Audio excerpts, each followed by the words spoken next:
In this week of anniversaries, on Tuesday we'll remember the massacre 30 years ago in Tiananmen Square in Beijing. What appeared at the time to be a blossoming of free speech in communist China came to a violent end, best recalled today with indelible images that still can shock. We have a Sunday Journal from Elizabeth Palmer. The enduring image of a lone man confronting Chinese tanks has come to stand for the bloody showdown between thousands of protesters in Beijing's Tiananmen Square and hardliners in the Communist Party who ordered in the army.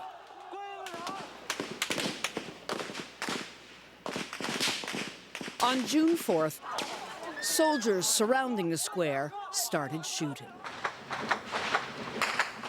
Wu Erkai-shi, one of the student leaders, managed to escape. 30 years later, banned from China and living in exile, he's still haunted. I am a survivor of a massacre. We just thought they were going to send in a group of police with their, batons.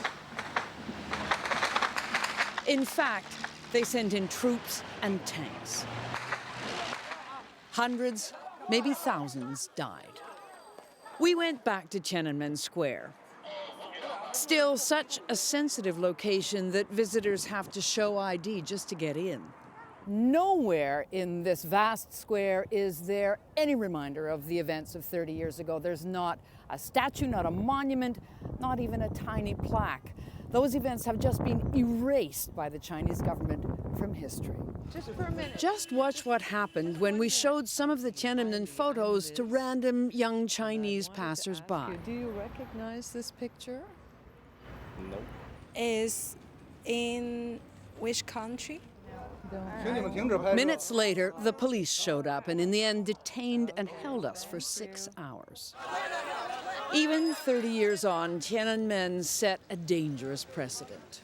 People stood up and challenged the government in the history of the People's Republic of China. But they lost. In the end, the Communist Party didn't give an inch on democratic reforms.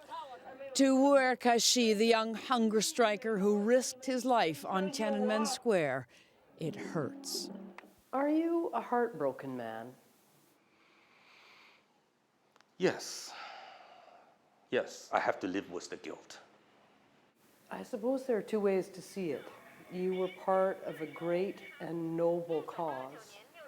You are also part of a great and noble failure. The noble part, I take a great pride. And the failure, it's something the whole country paid a great price for.